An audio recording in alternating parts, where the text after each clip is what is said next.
We live in a really awesome time where people do not have to adhere to societal norms and to societal roles and to the shame and the finger wagging and all of that other nonsense. We live in a time where you can carve out something else for yourself, and if that's really what you want, there's a way to do it, but it takes courage.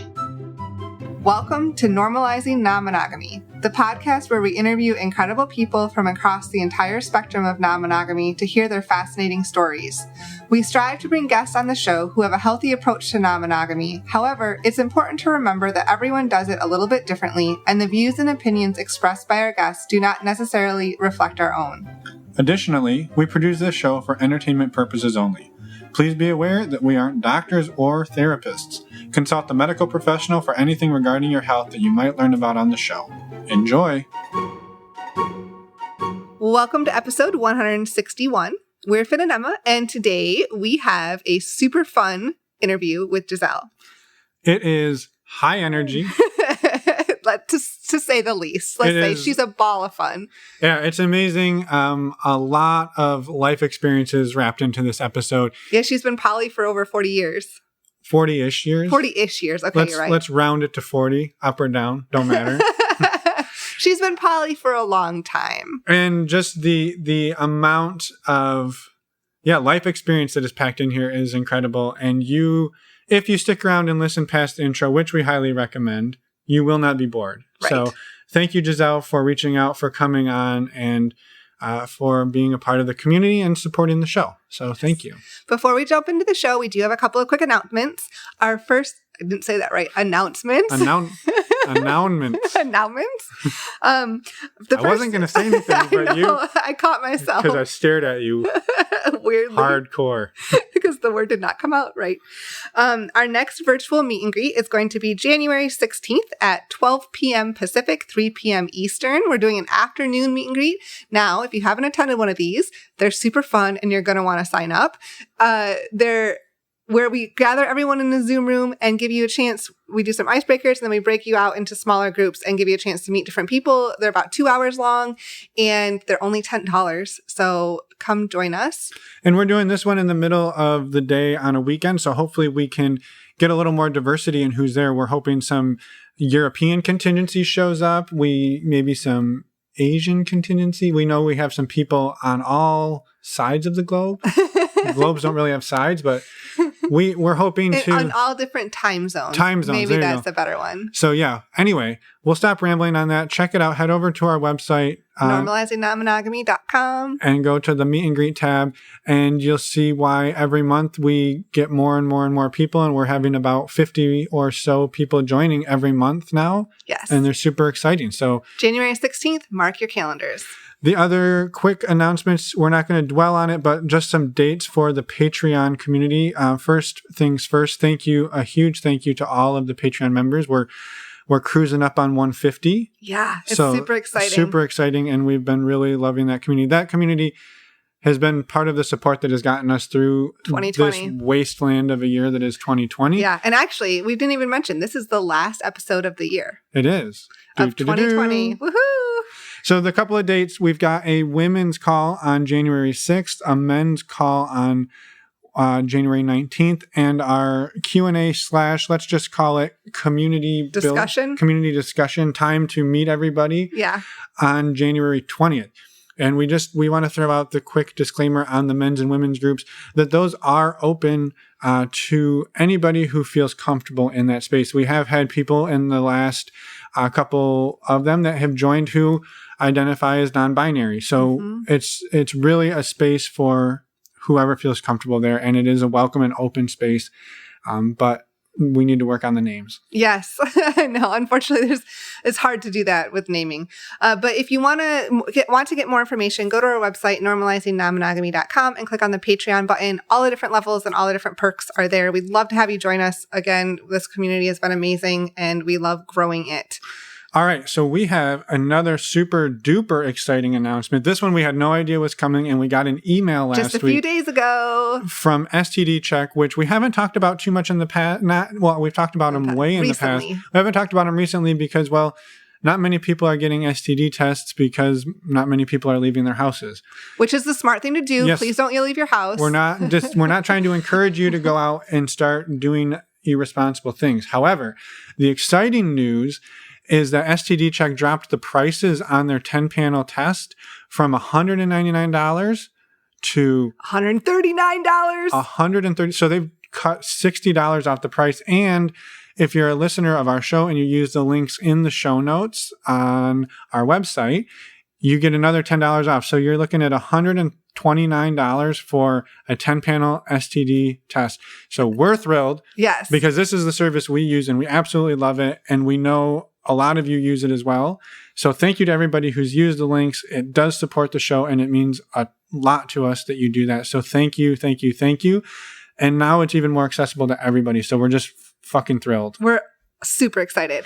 Again, website, normalizingnonmonogamy.com. You can find links to the meet and greet, the Patreon, find show notes for all of our episodes there, as well as links to the STD Check and contact us page. We'd love to hear from you. Leave us a voicemail, write us an email. We'd love to hear. Yeah, let us know how your 2020 was and, how we're doing, how you're doing. We just love to hear from everybody. So we hope to hear from you and we hope you enjoy this interview with Giselle. Yeah, let's go listen.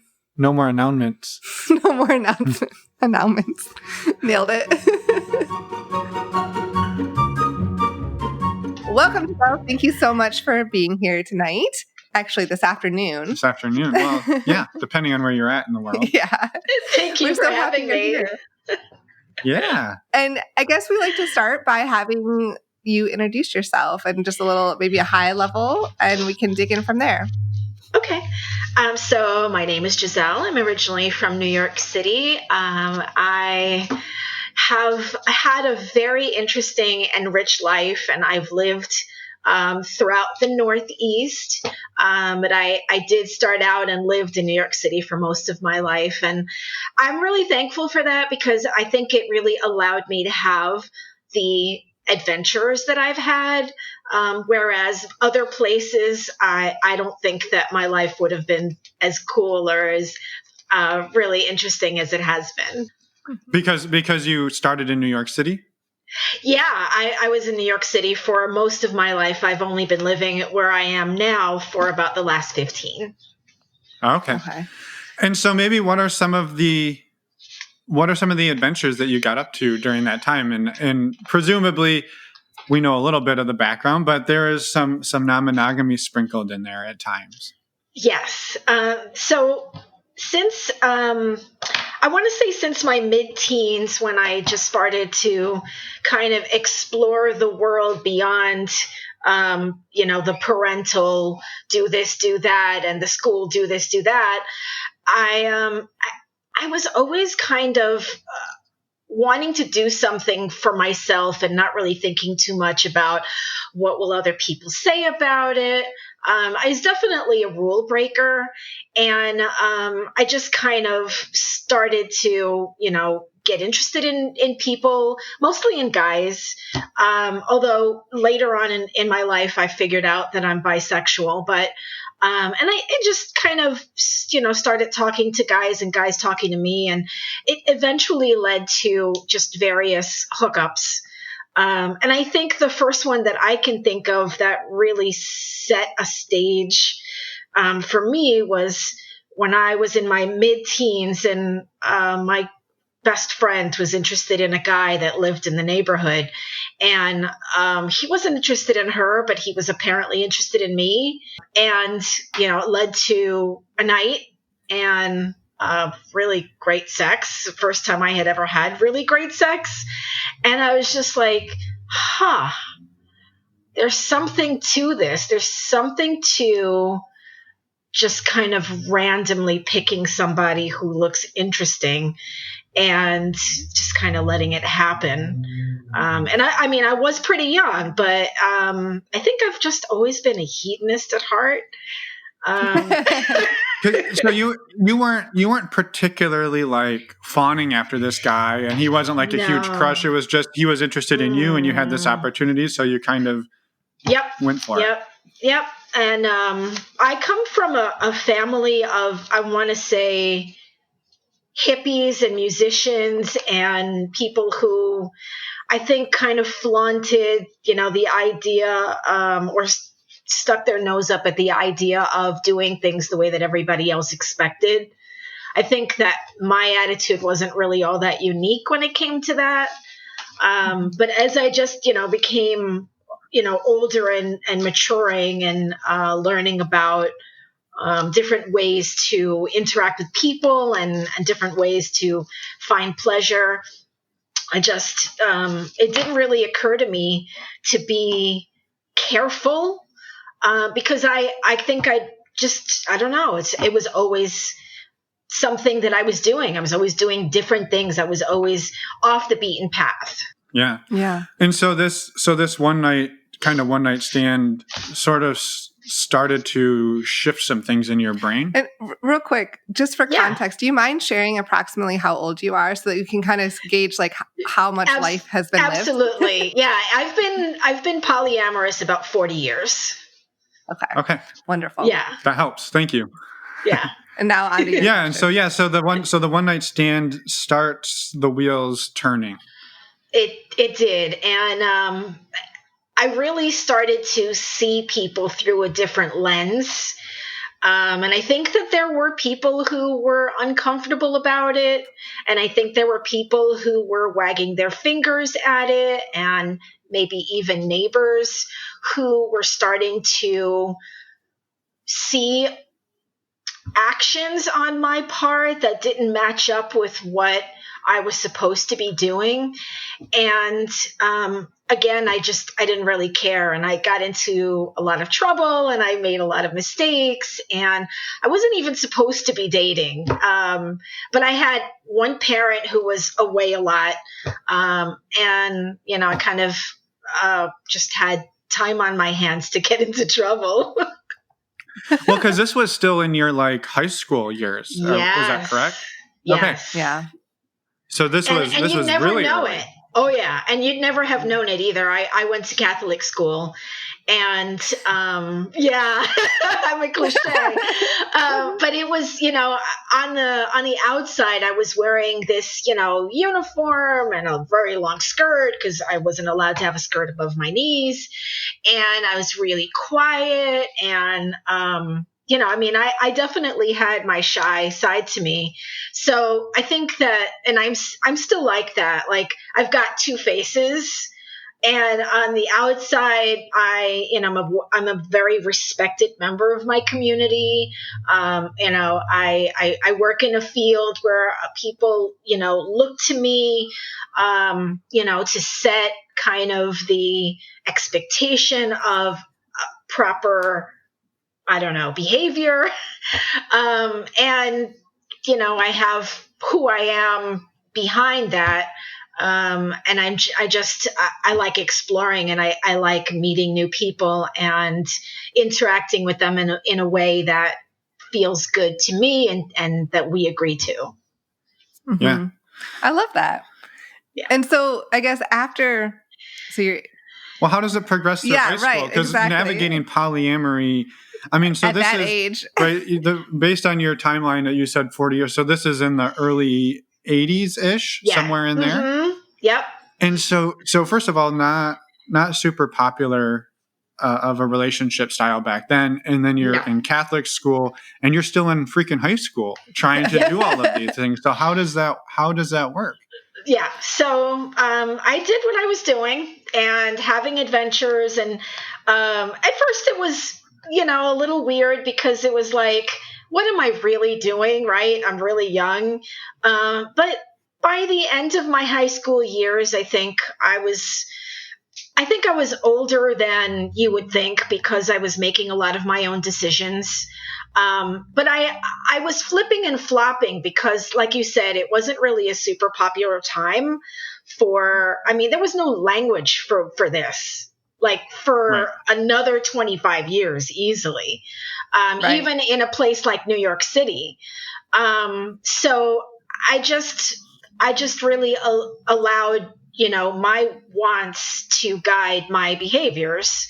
And I ended up in a monogamous relationship that had its risque aspect too. I was dating someone who was living with somebody, and we ended up kind of, getting it together, and we ended up eventually marrying. So I tried monogamy, and we did all of the things that regular married people do.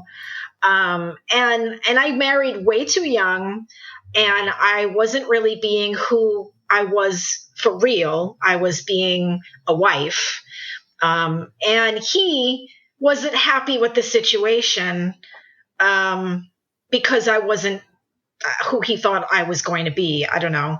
And it was a big hot mess, 5 years of just a really terrible relationship. He was cheating on me, ironically. I was the one that was like, trying to do what I could to be the good wife. And he was like fucking everybody that wore a skirt. So that ended badly. And then I kind of returned to what felt natural to me. And I came back. I was living overseas. I did a lot of great stuff. Like I'm in, like I was in the arts, and I was assistant choreographer in Europe. And I did a lot of really, interesting things in my arts.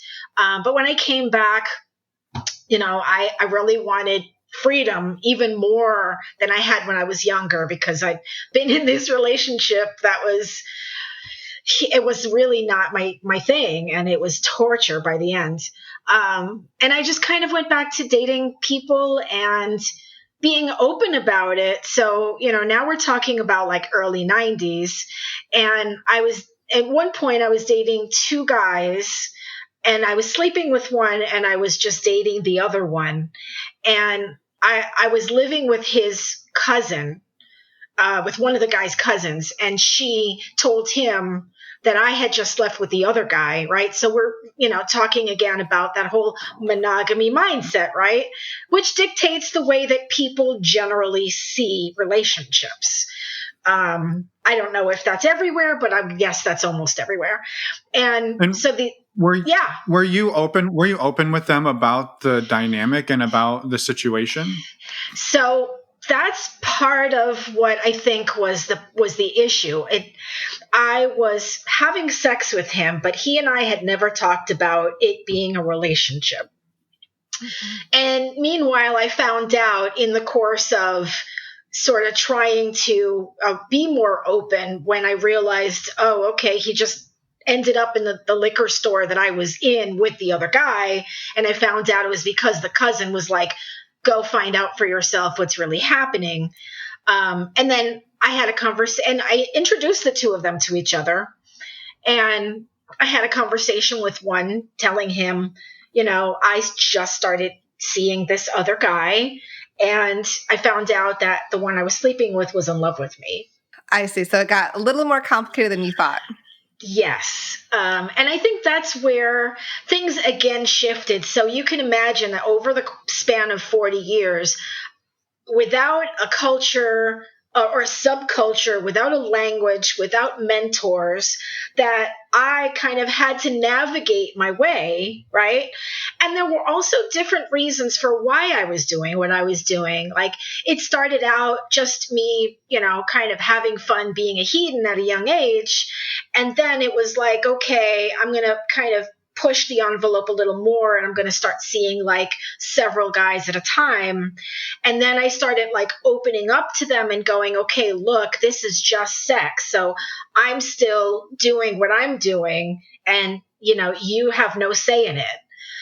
So if I slap a label on what I was doing at that point in the early 90s, before the language was created for it, I was solely solo female poly. Because I was making my own choices and little by little becoming more and more open with the people that I was dating. Right. Yeah. So how does it I guess, how did you handle that situation? And where did it go? You're in the there? liquor store with the guy you're having sex with and your boyfriend. Yeah. And his cousins outside, like through the window. It wasn't funny at the time, trust me, but I handled it with grace because I wasn't doing anything wrong. I was only having sex with one of them, and we never had a discussion about that being exclusive. So unfortunately, and it wasn't even like a lie of omission. It was that he never thought that at some point he should say to me what he needed to say or ask me what he needed to ask. And I was still looking for something, so I was still having dates. And that particular guy I ended up really gravitating towards because it just felt really good. And that was probably like the third date that we had been on. And we were just starting to talk about the idea that I was going to be his girlfriend. So I introduced the two of them to each other. I didn't laugh. I didn't, it was kind of like, okay, here we are.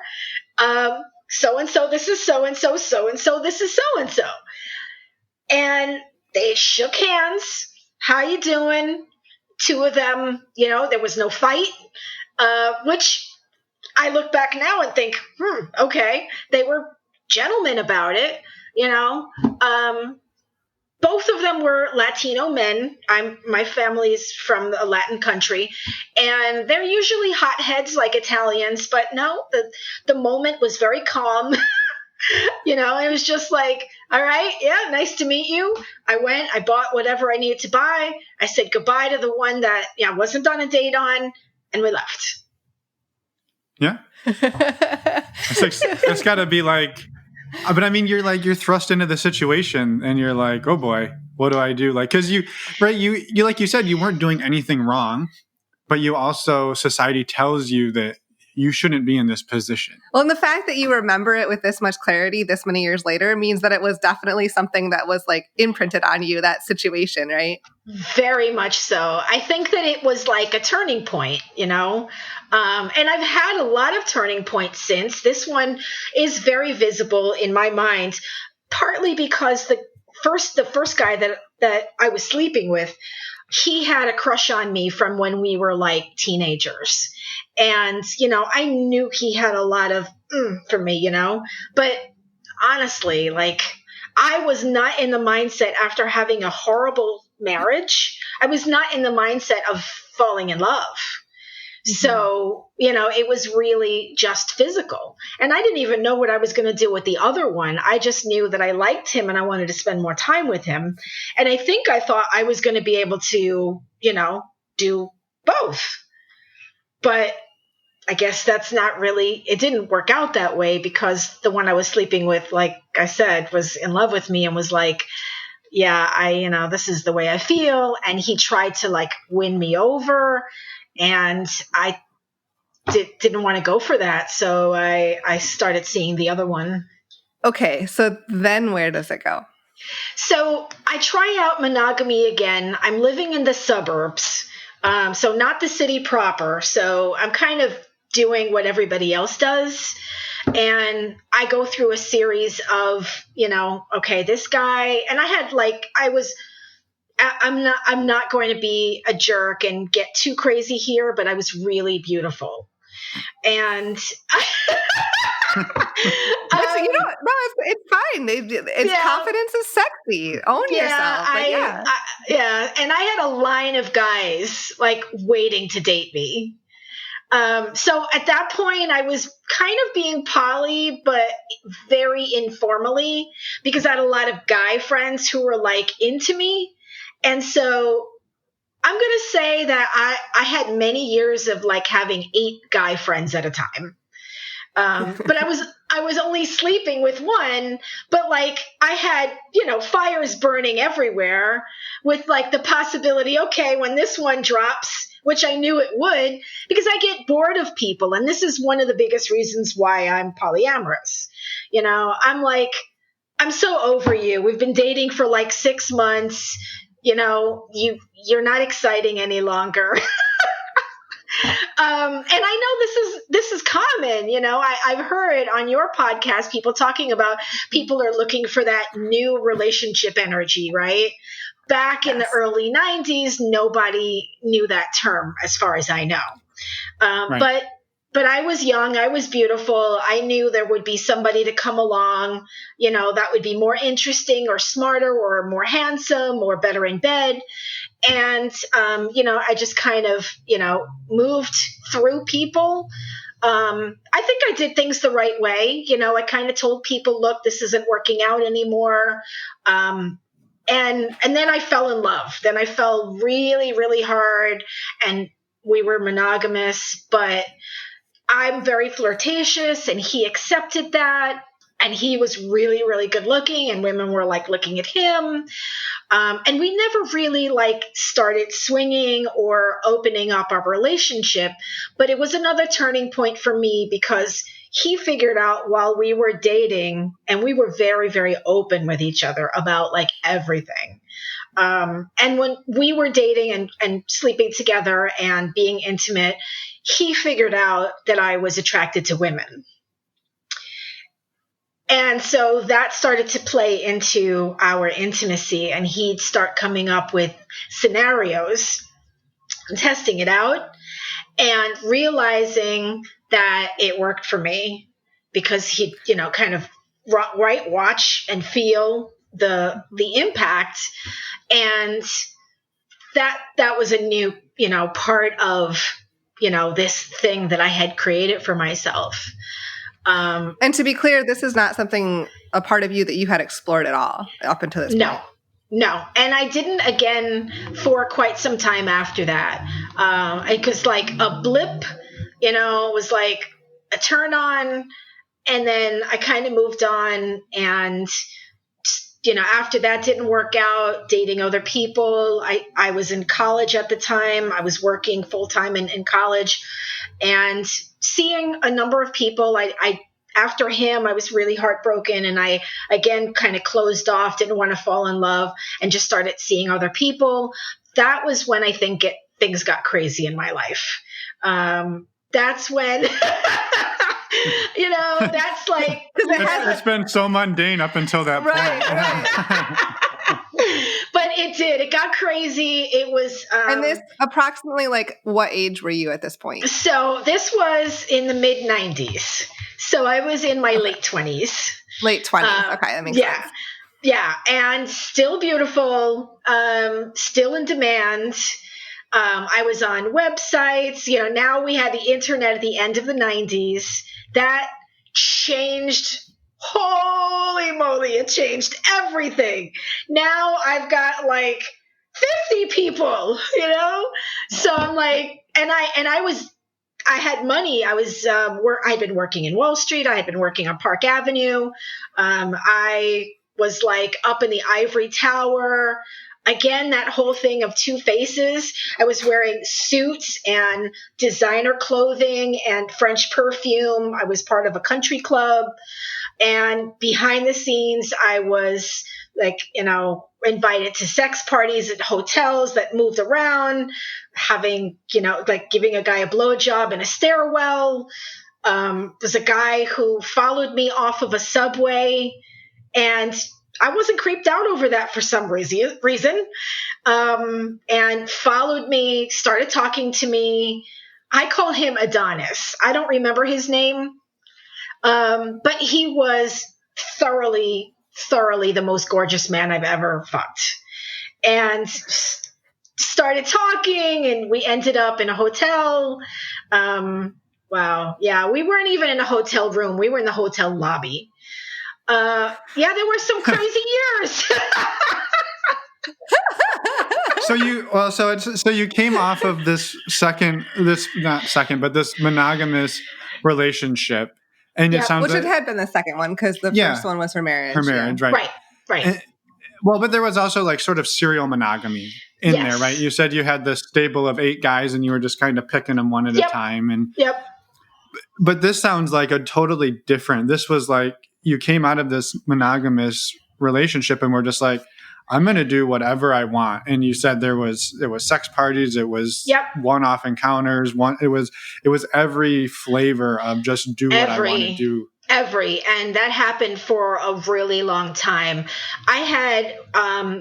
I lived at one point in a community where I had access to interesting people that were a little more in alignment with what I was doing. Maybe not exactly swingers, but certainly they were young, they were hip, they were, maybe right out of college. And I started seeing a guy who I met in a local bar, and he and I actually had been together over the course of about 3 years, and we were just having sex, just having fun. This is where the consent part of what you guys talk about started to come in, because now I had become much more conscious of how I wanted to communicate what I was doing with people. And when I connected with him, it was a one-night stand at first, but we were so attracted to each other that we started to go out pretty regularly. But I didn't want anything. So it was like, okay, we're having fun. And I talked to him and said, look, this is what I want, and I want to know if this is what you want too. And I think that I can remember this was one of the first more evolved relationships. Again, without the language of polyamory or non-monogamy, but it was like, okay, I have no time for a relationship. I have no desire for not a relationship, because he and I were having a relationship, and it was acknowledged when we went places that we were, but it was not boyfriend and girlfriend. It didn't have that kind of monogamy label. And I even met some of the girls that he was dating. So we'd bump into each other in places because we lived in the same community.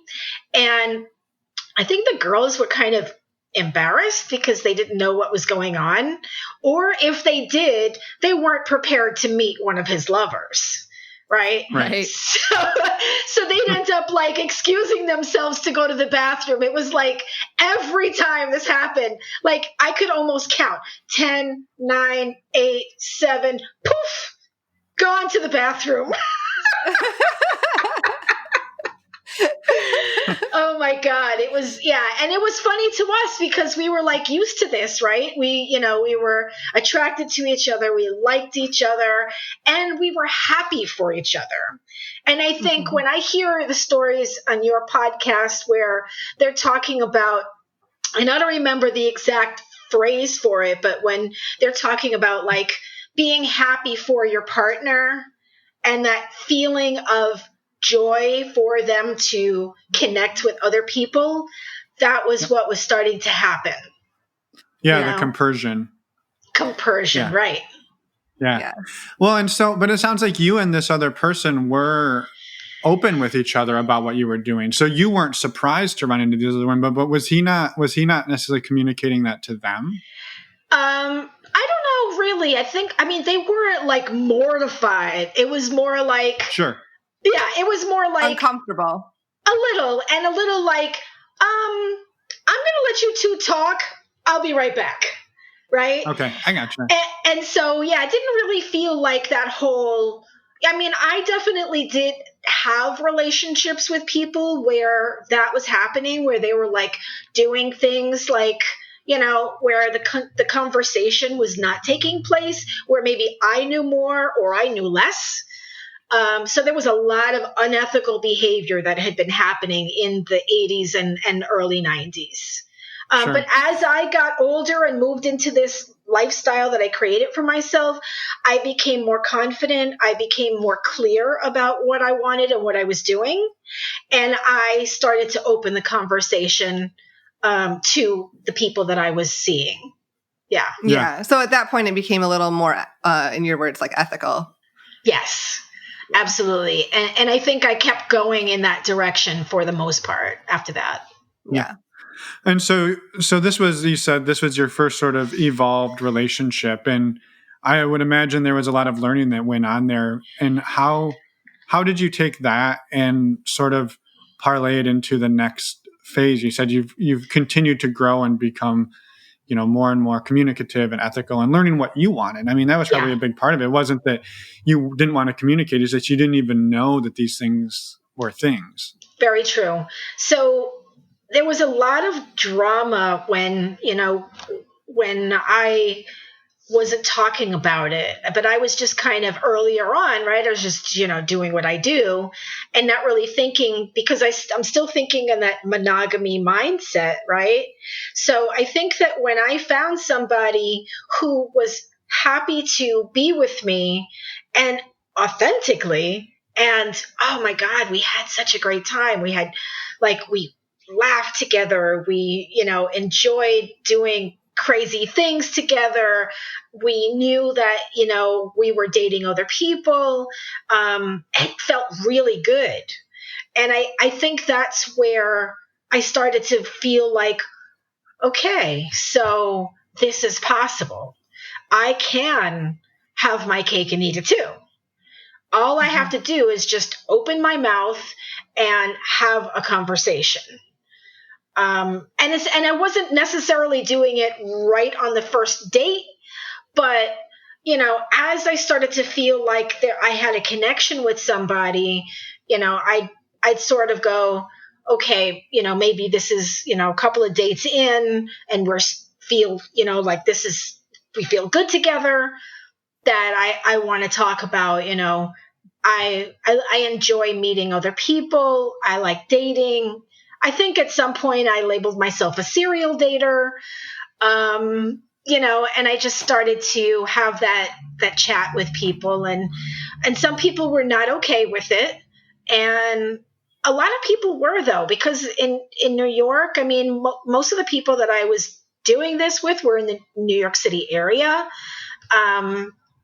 People were really just kind of finding themselves, and I don't think I was attracting too many people who wanted to get married.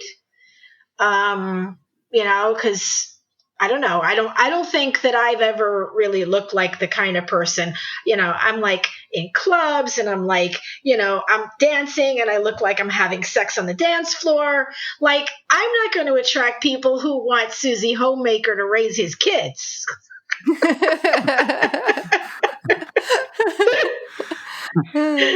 So you were attracting the type of people that you were putting out the vibe. Yeah. You were putting the right bait out there for the fish you were looking for. Yeah. Yes. Yeah. Even though that wasn't, I look back on it now and I think that, yeah, right, that's what was happening, because, that's just how things work.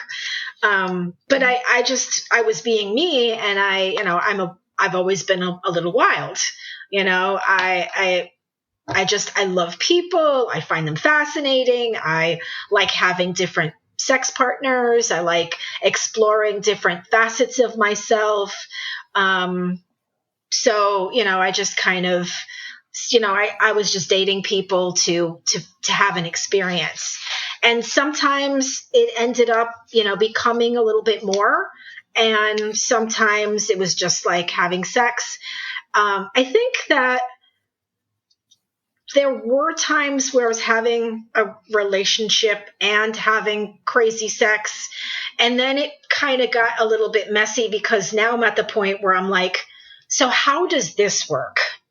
I'm falling in love with this person, and I'm still trying to figure out, we either have agreed to see other people and keep doing that, or there were times where, because, maybe the communication wasn't there, that, for example, I was dating a guy who was seeing many women, and we hadn't had the conversation, but I assumed, the way that my friend had assumed when he fell in love with me and we were just having sex, I assumed that there was something happening and it was kind of monogamous.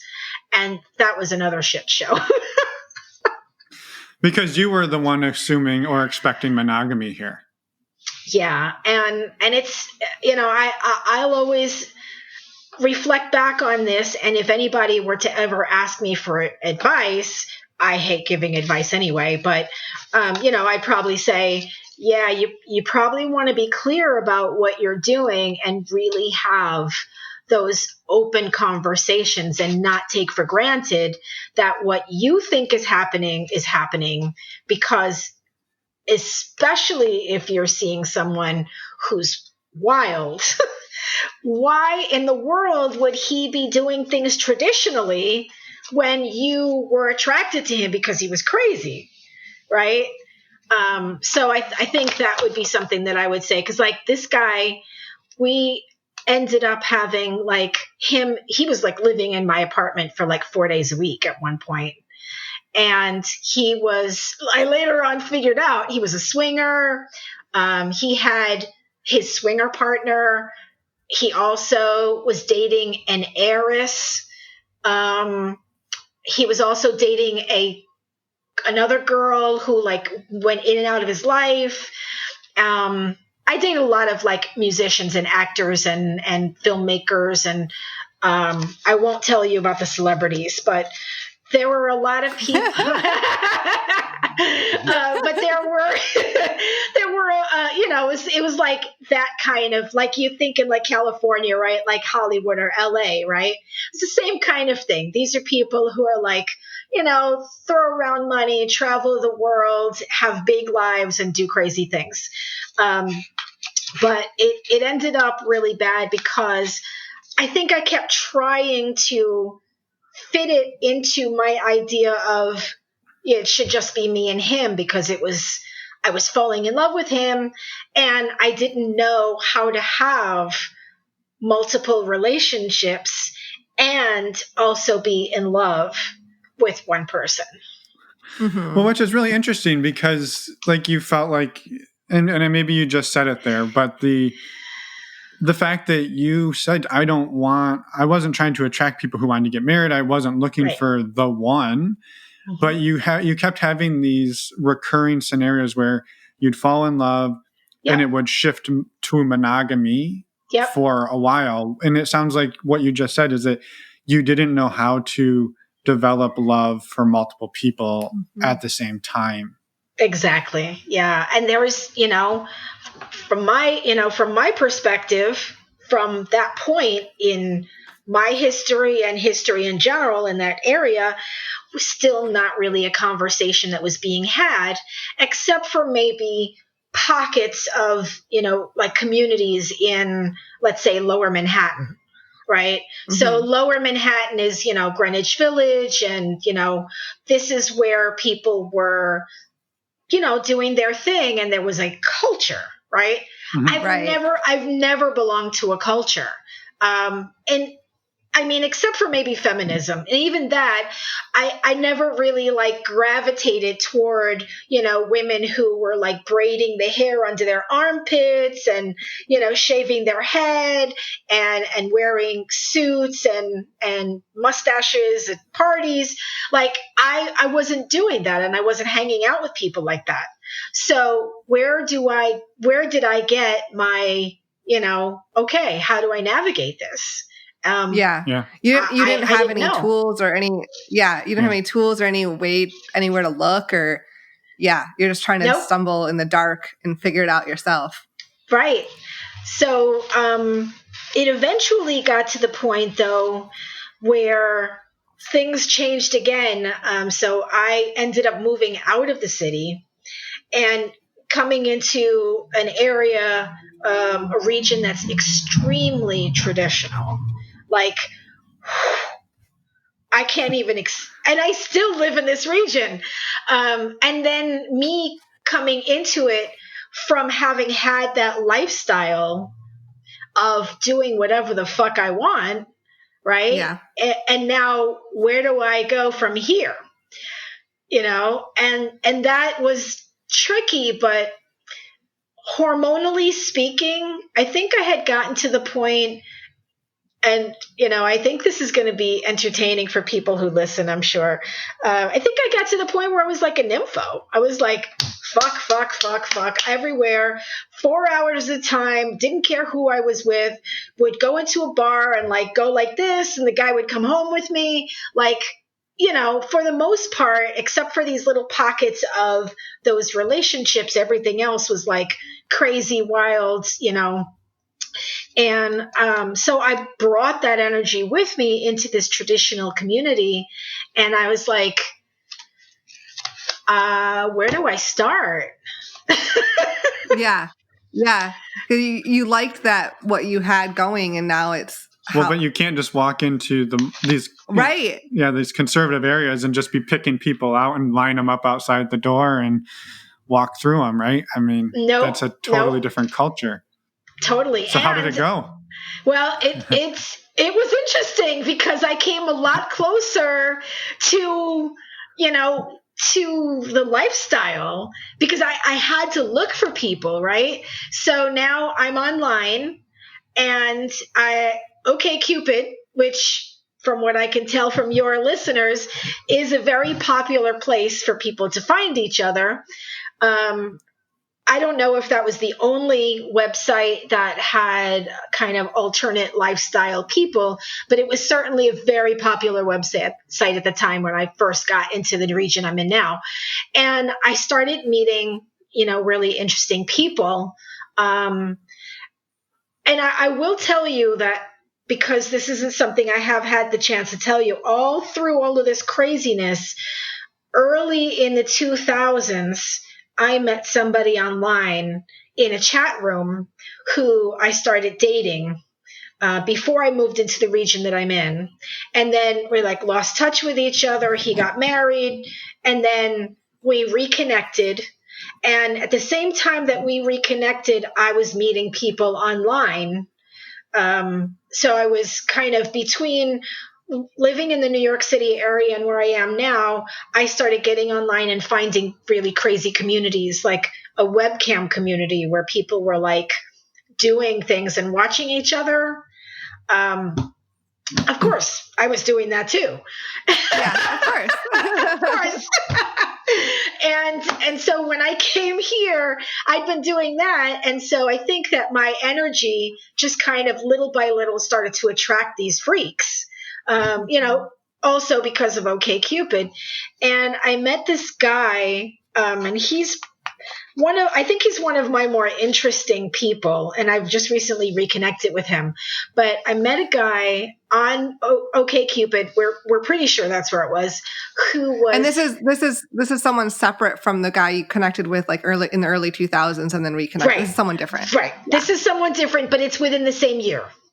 So okay. we connected online through the website, and he was significantly younger than me.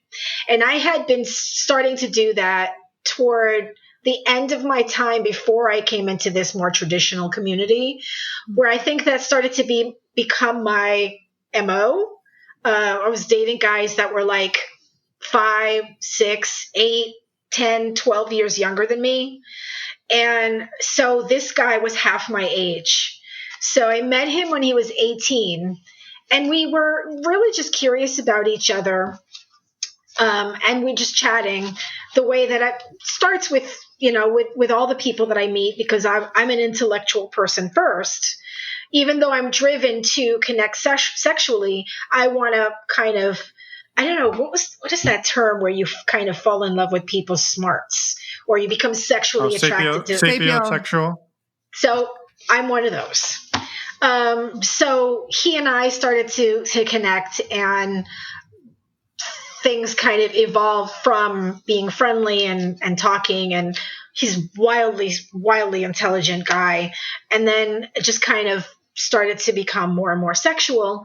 And we were for a couple of years kind of online getting involved and creating scenarios and fantasizing and, kind of doing all of that. And then I was starting to meet people in real life, and this is where things kind of got interesting, because they were dating couples. And I figured out that was kind of tricky. Well, first of all, I was considered the unicorn, and I actually learned that phrase pretty early on. So I want to say maybe 2006, maybe 2007. And I wasn't sure if I really liked that position. And so I was dating couples, and I wasn't always interested in both of them. I found I liked the girl but not the guy, or I like the guy but not the girl. So, I'd like go on a date and I'd be like, wow, this is interesting. I can't believe I'm doing this. And then I would just kind of fall into it. And each time I did it, all right, well, this is becoming normal, right? Mm-hmm. But I found that I just couldn't seem to click with both of them. And it was more often that I was attracted to the woman. And I think it was because I was really trying to explore my bisexuality, which I really hadn't done a whole lot of. Okay, yeah, that makes sense. And by that point, I knew I was, and I had a friend who turned into a lover a few years before. And, I think that like while I started dating couples, that seemed to be my like avenue in mentally. I was like, okay, I'm gravitating toward the woman. But then I'd get so like involved in how pretty she was, how cute she was, how sexy she was, imagining kissing her. And it was like, I just didn't want the guy around at all. I was like, you know what? Can you just go do your thing and I'm going to seduce your wife? And that didn't happen because the guys wanted to have a three-way. Yeah. Right? Because that's like, the big deal. Right? And that's the reason why they answered the ad, was because the guy was like, yeah. And it didn't happen. But eventually, by dating people, I started to become involved with guys that had other partners. And they would introduce me to their partners either in real life or on the phone. So I dated one guy who had a girlfriend and a wife, and I talked to the wife and she gave her blessing.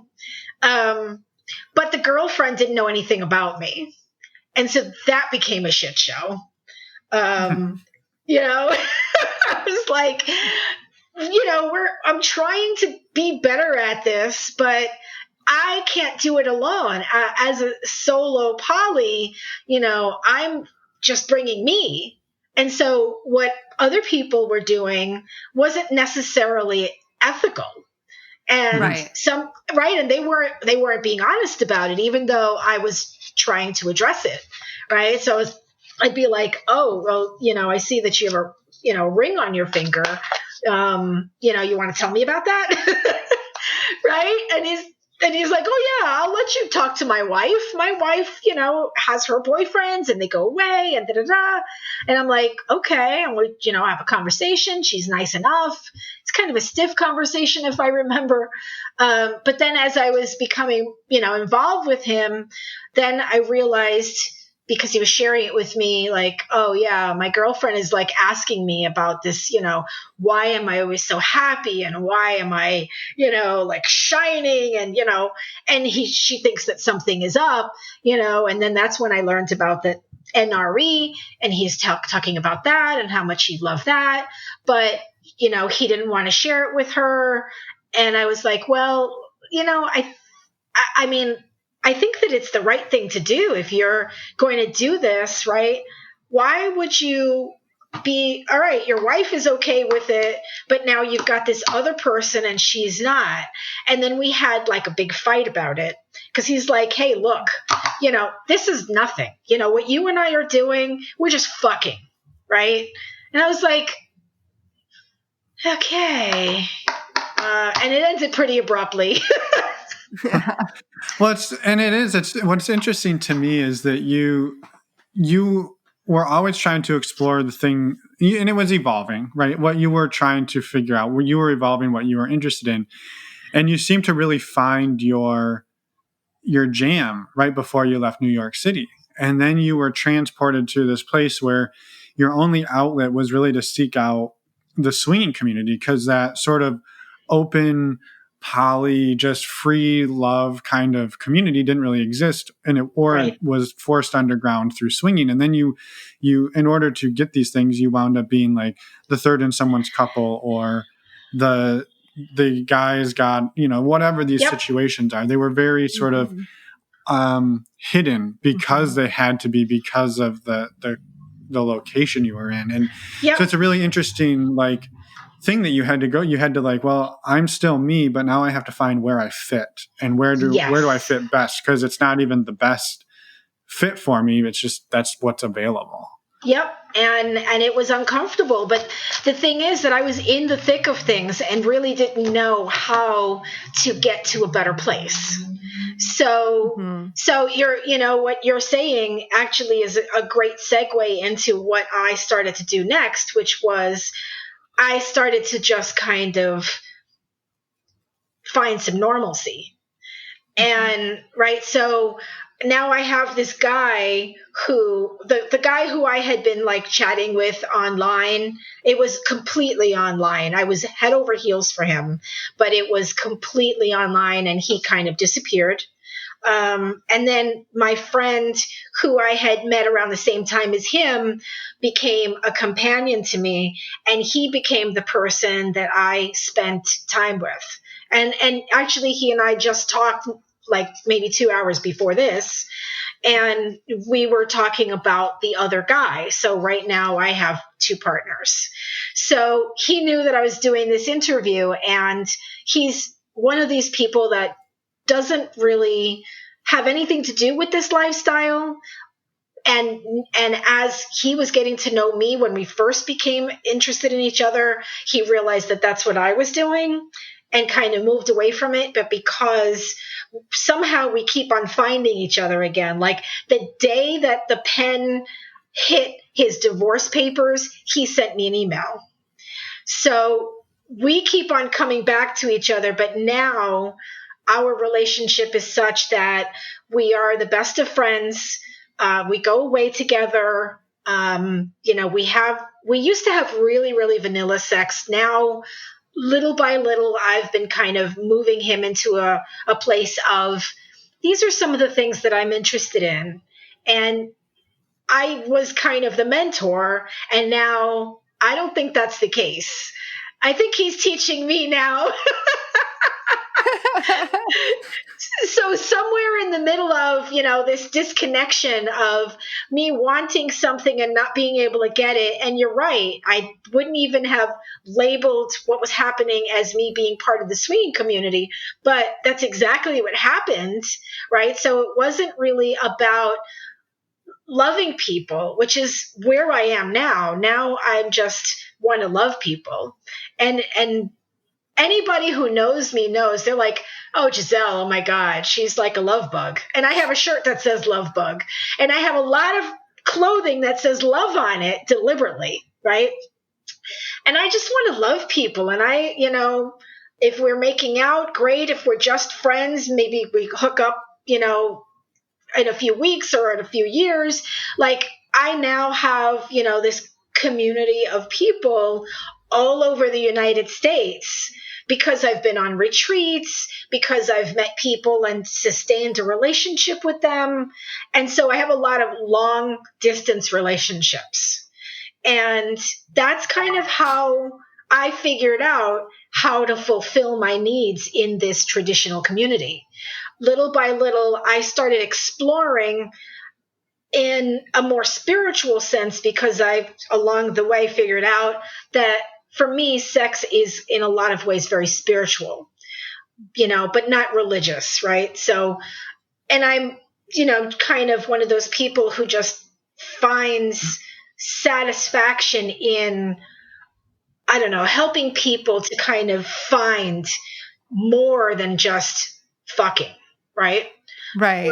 So now we're like talking about deep subjects, and we're talking about each other's partners, and we're, exploring different modalities of connection and communication. And some of it is just friendly and hugging, and some of it is touch and go. I've got one friend who has a partner, but he and I are constantly flirting. And there's that constant possibility of there being something else.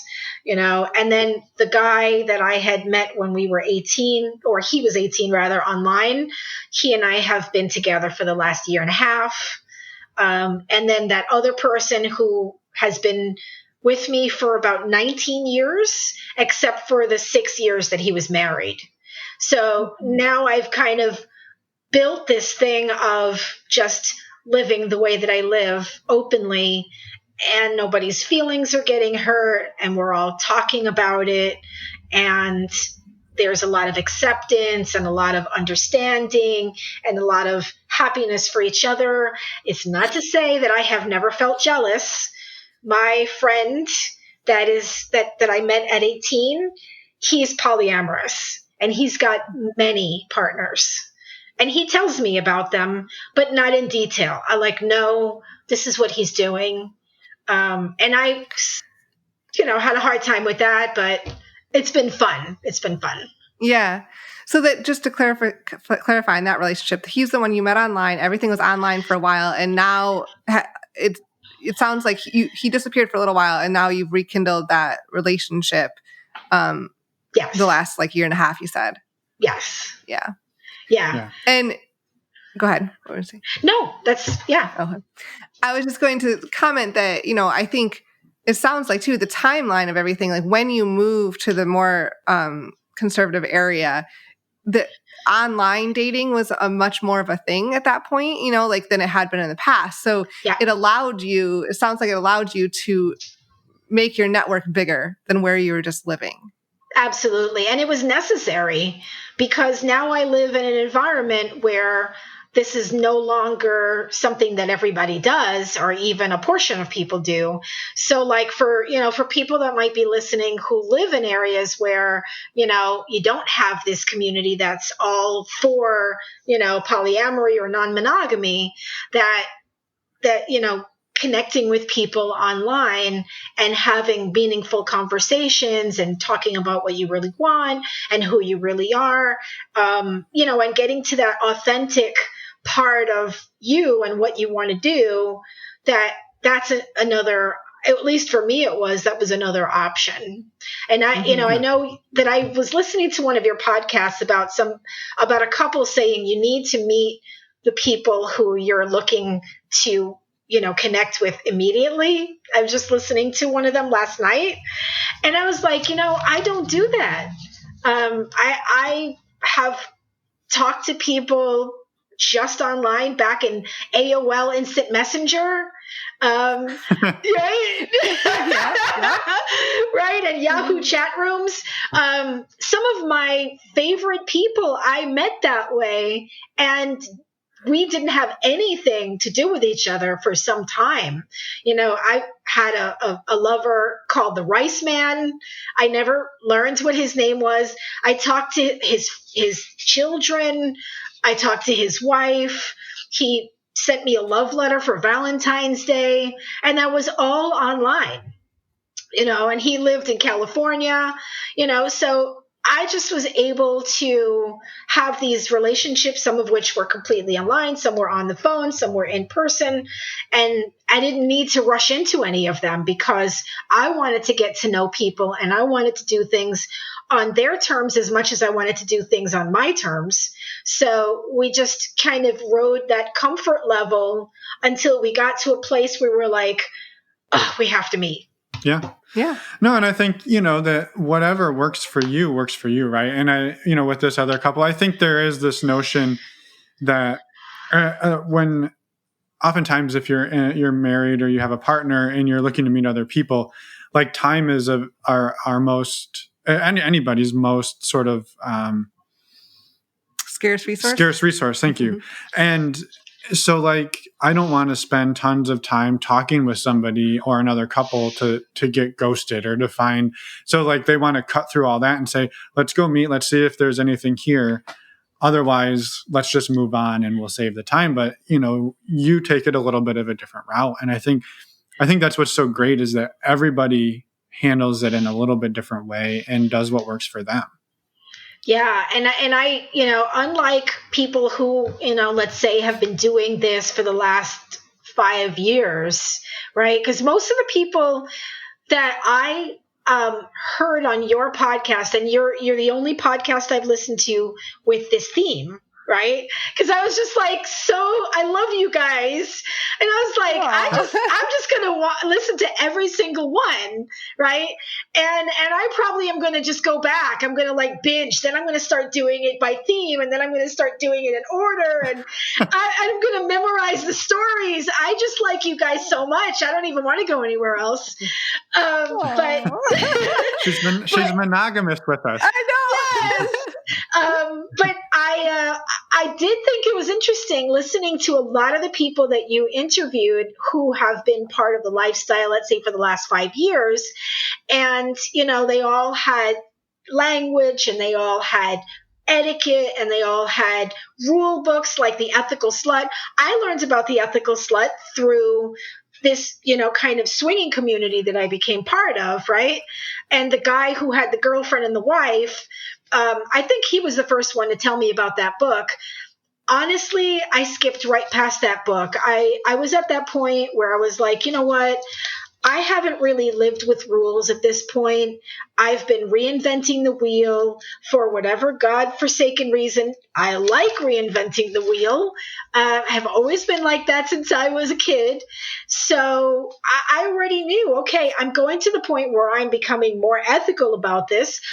It's avoiding the craziness. It's avoiding the mess, the, abrupt endings, the hurt feelings, the lies. Oh my God, lies. I just got to the point where I was like, you know what? Don't fucking lie to me. I'll tell you that on the first date. I'll tell you that in the first transaction online. Don't fucking lie to me. That's it. Right? That solves that. And if you do, I'm going to question you. And if it sounds like you're still lying, I'm going to ghost you. So I got to the point where I was like, okay, I'm doing this ethically. I'm trying to draw people who are trying to do the same thing or who are doing the same thing. And so like that whole thing of like the Ethical Slut, I'm reading more things like, pleasure activism. I'm already beyond the rules and the language. I'm just going to keep doing it. I'm picking up language and I'm, listening to your podcast and on the podcast because I'm at that point where I want community. To what extent, I don't know yet. And who it is that I want to attract, I kind of have a pretty good idea, right? I want people who are authentic. I want people who are not lying about it. I don't know whether I want people who are new or who have been in the lifestyle for a while. I think it's really just about what it's always been about, which is compatibility and enjoying, what that person has to offer, but also knowing that they have a more open lifestyle, whether they're married or coupled, or whether they're doing, what I'm doing, kind of just moving around. That, I think that's not the point for me. The point for me now is that I want to be able to share some of what I've learned and who I am, including this part of myself, which I can't talk to most of my friends about, and some of them do know about it. I've even shown pictures of things that I've done to my closer friends. The look on their face is usually pretty priceless, especially women.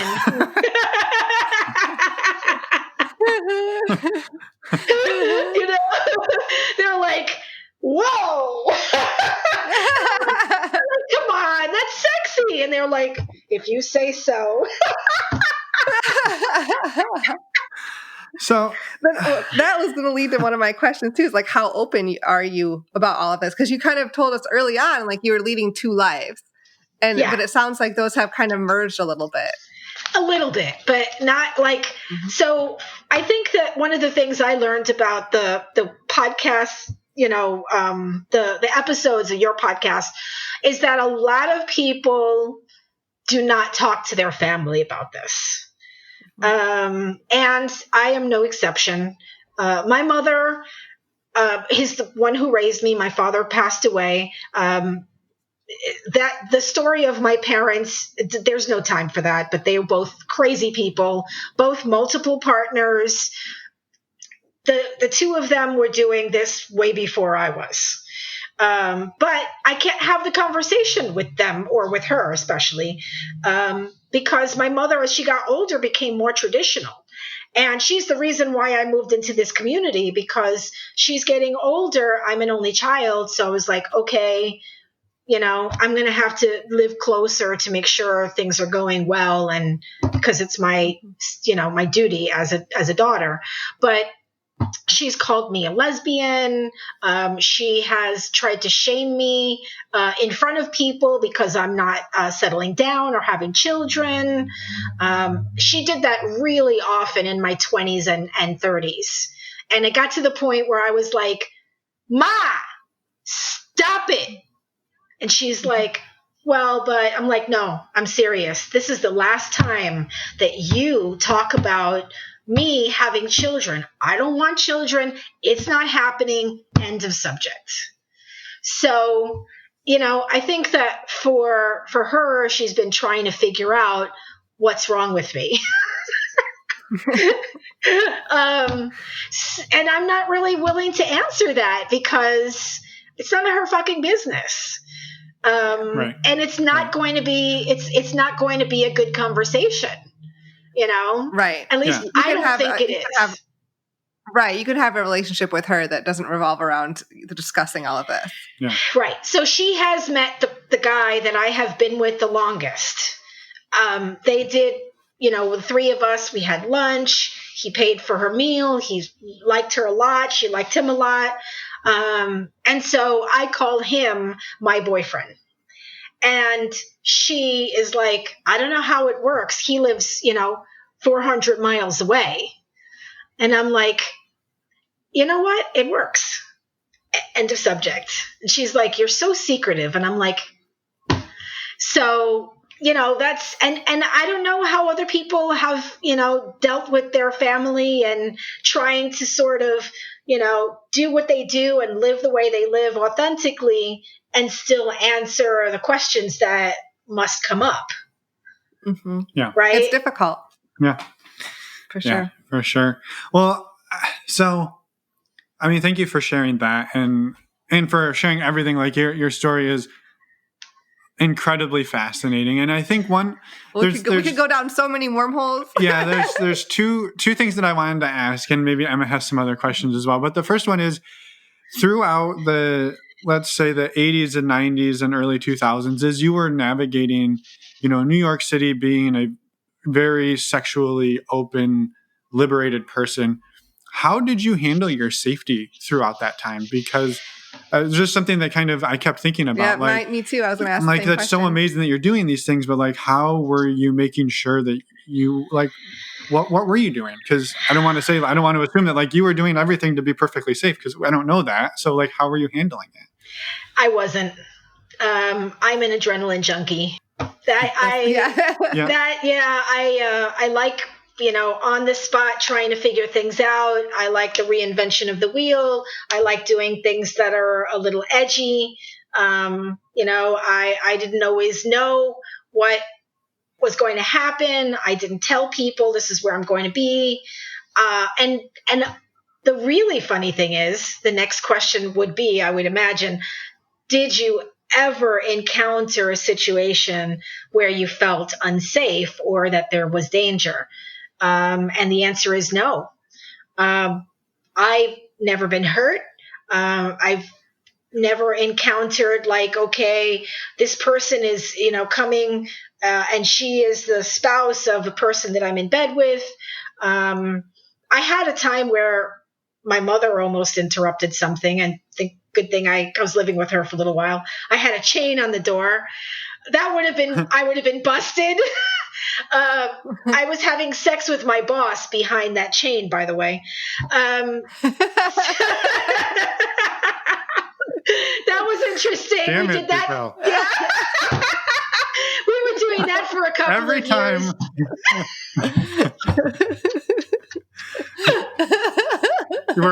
We're 70 minutes into the podcast, and you keep dropping things that just. Fuck.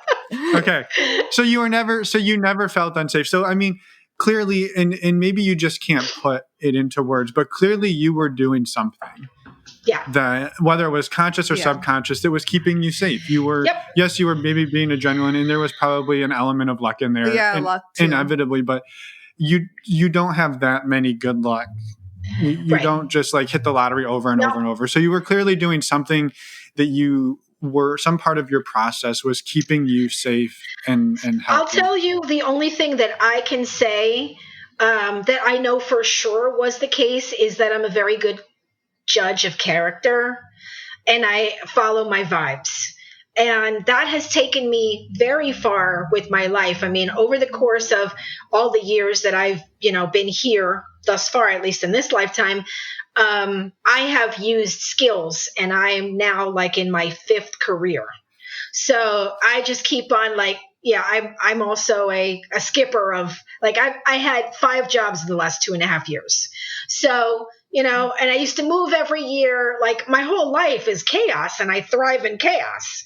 So, but I am a very good judge of character. And so there are lots of little things that people do that give me a vibe. And then I kind of pick up on, that's not a good feeling. I'm just going to walk away from this. Or they're being shifty, or like online, people are really interesting, but they say things that really, in my opinion, reveal them. I'm a writer. So, and I'm fascinated by everything. So I'm just constantly reading, I'm listening to podcasts, I'm watching TED Talks. I immerse myself and I feel like I'm a really bright person with a lot of good common sense. And I think that must have been a big part of how but I think that there were times when I was in an environment where this was maybe a little further than I needed to go, or I need to like get the fuck out of Dodge. It's definitely happened a couple of times where I was like, I'm going to pull the plug on this right now. But for the most part, it was, just kind of, there was some luck and there was some, vetting. I think that I must have been pretty good at vetting people. And, but I always, I always use condoms. I'm not going to say every single time. I did get a couple of different little things. It's kind of par for the course when you're this crazy. There's times where you're just like spontaneous and there isn't a condom to be found. And then if you've been drinking or whatever, but those were very few and far apart. For the most part, I've kind of went to a bar with a condom in my pocket. I went on vacation with a box of condoms. And I had lots of vacation sex too. So, and I like this guy who was like studying to be a monk and we had sex.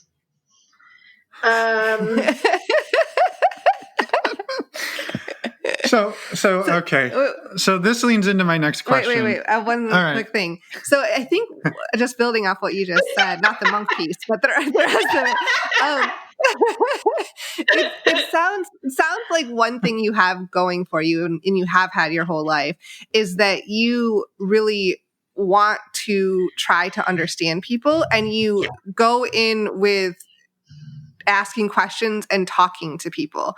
And so you're able to ask whether it's the right questions or pull information out of people in a way that makes you able to judge their character, at least in some respect, because that feels like a consistent theme.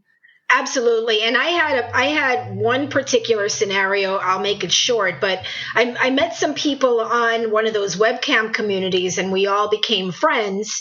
And then we met up in Manhattan and we stayed at a hotel, and a couple of them left, a couple of them stayed, and we had been talking through those channels in that community for a while before we did this. And then we also created that kind of rule. Okay, this is what we will accept. This is what might happen. And we're fine with that. This is an absolute no, if you want to pull out, maybe that's not exactly,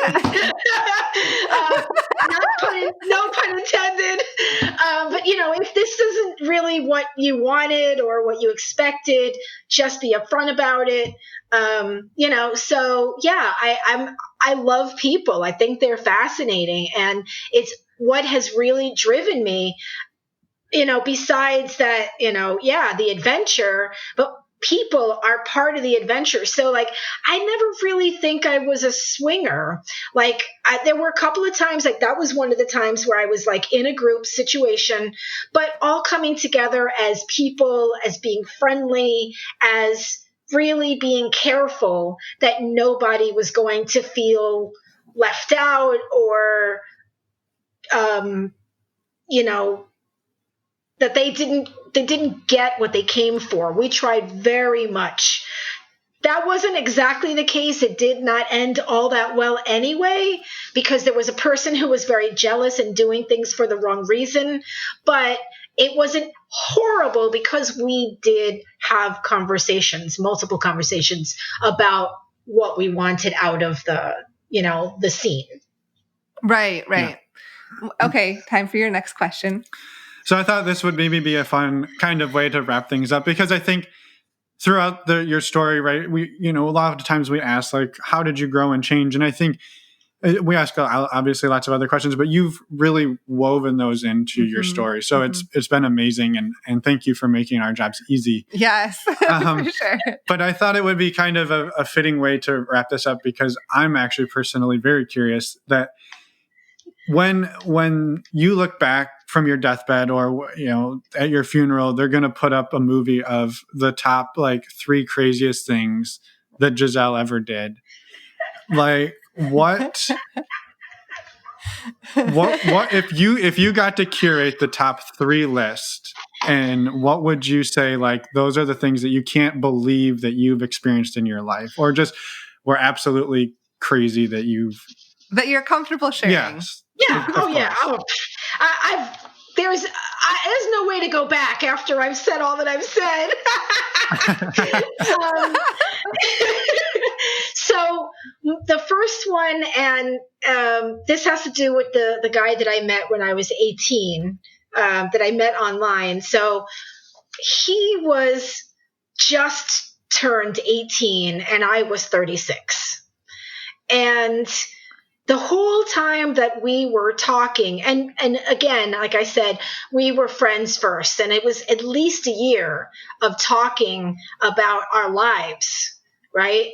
And, he was only 18, so how much life could he have had? But he did. And he was, grew up in a big city like me, and he was an artist and a musician and an intellectual.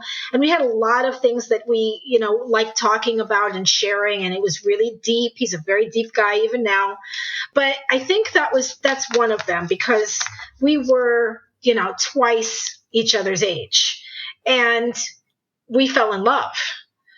And I can't even explain to you how, and I love him to pieces, and all these years later we reconnected, and it is funny to us because we'll talk about, like, yeah, boy, back then, I was just barely 18, and he knows it's a turn on for me, because that was part of the attraction, was that big difference in age. So that's one of them. I think the other one is I had online a relationship with a photographer, and it's actually the guy who took the picture that I sent to you guys. Mm-hmm. And he lived in Chicago, and he and I were friends, and then became more than that online. And we met each other a few times, and we went away together. And then I went to see him, and he was having a relationship with a chick in another country, and he was having a relationship with me online and then in person. And then he was just starting to form a relationship with another girl. And I was at her birthday party. And then when we left the birthday party, I went to her house, and there was a huge crowd of people. Clearly, this was way before pandemic, right? And we're all having fun, and I'm like the friend, and I'm happy for her, and I think that they make an adorable couple, but I was not too happy about being the secret. And basically just dropped the bomb right in the middle of this enormous crowd on her birthday, and it led to such drama. She was like crying, and then there were people like felt bad for me, and they were like, so we divided the camp into two. There was like Camp Giselle and Camp Emily, let's say her name was, and literally like 75 people in the middle of this guy is fucking both the girls. What's going to happen? And the rest of the night was like a sitcom. Oh my God. Yeah, that happened. And I think my third one probably, I guess it was the boss. That happened. And I think it was just, we were both, horny people, and just, I started to like share these kind of little stories with him while we were, like in a space where it was just the two of us, and it led to him becoming more interested, and then him like saying, oh yeah, I'd be part of that. And I was like, oh yeah? He's like, yeah.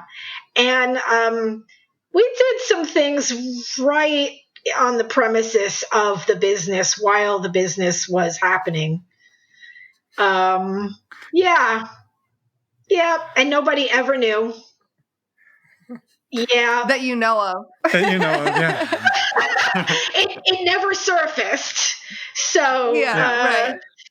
I think that, it was really ballsy. At one point, there's something happened, and then I got called up, and literally we had just wrapped up, and I was like running up. There was no time to rinse my mouth or wash my hands, nothing on either part. And we were both like running up, and it was like my hands were shaking, it was like the whole thing. I was like, oh my God, did I just do that? And am I up here pretending that didn't happen? And is there a huge line of things going on, and I have to deal with all of that?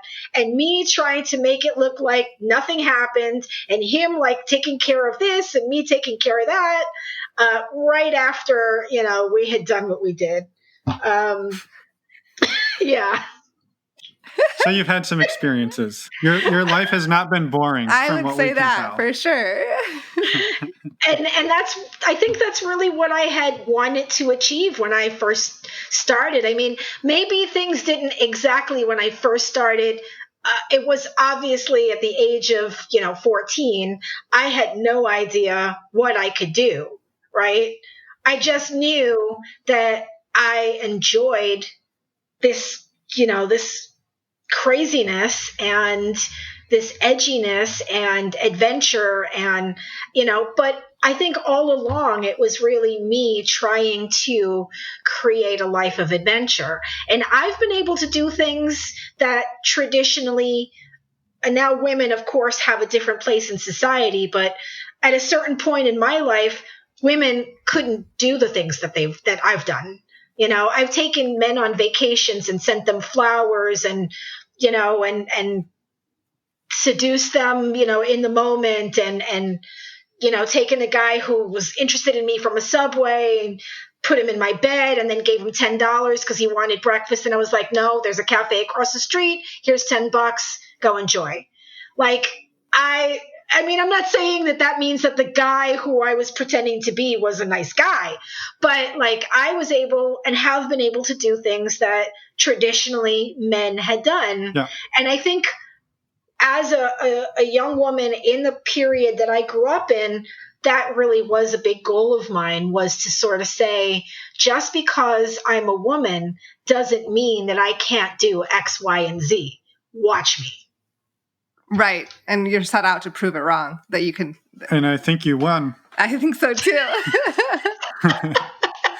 At least so far, your mission has been somewhat accomplished. It sounds like. I mean, it sounds like you feel that way as well. That you've done Yeah. a lot of what you set out to do. And that kind of leads to. Go ahead. No, I was going to say, I think that when I am on my deathbed, I'm going to be like, yeah, no regrets. I had a good life. Yeah. Yeah. And that was kind of like maybe last question here is like moving forward. Do you see yourself like continuing on the path you're currently on, like with these couple partners, or do you see it changing at all? I actually feel very good about the two partners that I have. I know for sure that one of them, the one that I've been with the longest, we have a very deep friendship. And that's we've had a few fights and misunderstandings over the course of the years that have nothing to do with my lifestyle, but other stupid shit, right? And we got to the point where that became painful for us to separate because of some stupid fight. And so we got to the point where we had a conversation and said, look, we live far apart from each other. We have a non-traditional relationship, but we also have this really deep friendship, and that has to come first. So that is always the case with he and I. And no matter what happens, I think we will do our very, very damnedest to preserve the friendship, even if sex is no longer a part of that relationship. And I think that we would be fine.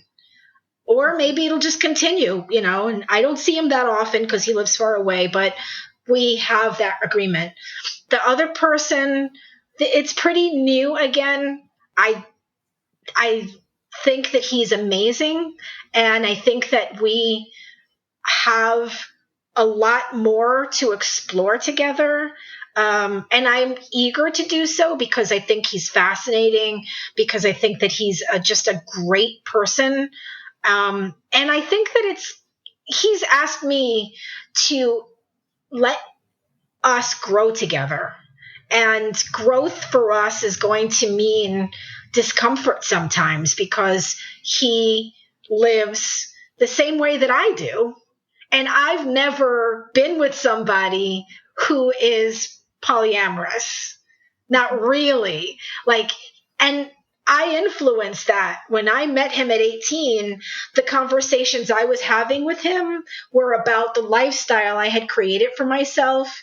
And we talk about it, and he says, yes, a lot of what we talked about helped me to see that what I was trying to do could be a reality. And so he has spent a lot of time exploring that, the interesting people, having sex with couples, being watched, all of the things that he's done. And I want to be a part of that because I think that really is going to be an interesting place for me, and to see what it'll look like to be in love and to also have relationships on each side. So I'm really hoping that we continue to get closer, and that we're transparent with each other, and that we don't let anything get in the way of what could be. Other than that, I don't know what's going to happen with, other people. I'm open to meeting other people because I think it'd be interesting. So yeah, there'll be more shifts. That's for sure. Yeah. I think that's a common theme. Yeah. Well, it's been endlessly fascinating, and we're so grateful that you reached out and have been willing to be vulnerable and share your story with us. We've really enjoyed it. Yeah, so it's been amazing. And before we hang up, is there any last words that you want to share with listeners? I think that the thing that I want to say is we live in a really awesome time where people do not have to adhere to societal norms and to societal roles and to the shame and the finger wagging and all of that other nonsense. We live in a time where you can carve out something else for yourself. And if that's really what you want, there's a way to do it, but it takes courage. It takes courage. It takes communication. It takes, really being yourself, it's not for sissies. But if it's what people want to do, I hope that they will live, that life of adventure for themselves. Mm-hmm. Yeah. Well, that's wonderfully said. And thank you again for everything. And we'll have to have you back on in the future for an update. It's just going to be a tell-all of tell us the craziest, like the top 50 craziest things you've done. 'Cause that would be amazing. But until then, thank you so much again. And it's been wonderful. And we look forward to having you back on in the future. Thank you so much, Emma and Finn. It was really awesome. Yeah, absolutely. Enjoy the rest of your day. Have a great day, and we'll talk soon. Thanks. And we're back. Second time's a charm, right? Yeah, is it? You're looking at me all funny. Well, I'm just skeptical that we're going to get through this. Thank you so much, Giselle, for reaching out, coming on the show, and being your beautiful self. It was wonderful to talk to you and hear all of your story. Yeah, everything Emma said times 100. And thank you again for all of your support and for sharing your story with the world. Yes. Next week, actually, before I talk about next week, couple quick reminders. Live in the future. Live in the now, Emma. Live in the now. Well, this is all about the future too, but okay. Live in the future, Emma. Couple quick announcements for January, since we are almost to January now. We have our next upcoming virtual meet and greet that we talked about in the intro. That's going to be on January 16th. These are awesome events, open to anyone. They're $10. You can sign up on our website by clicking on the meet and greet tab. Links in the show notes, as well as our Patreon group. We thank you so much to everyone who's part of our Patreon community. It's just been amazing, and we can't wait to continue to grow that community. We have our next women's group call on January 6th, our next men's group call on January 19th, and our next discussion/Q&A for all the Patreon members on the 20th. So go check out our website, normalizingnonmonogamy.com, and you're also going to want to go over and check out the links to SED Check as well, because as we said in the beginning, it's cheaper now.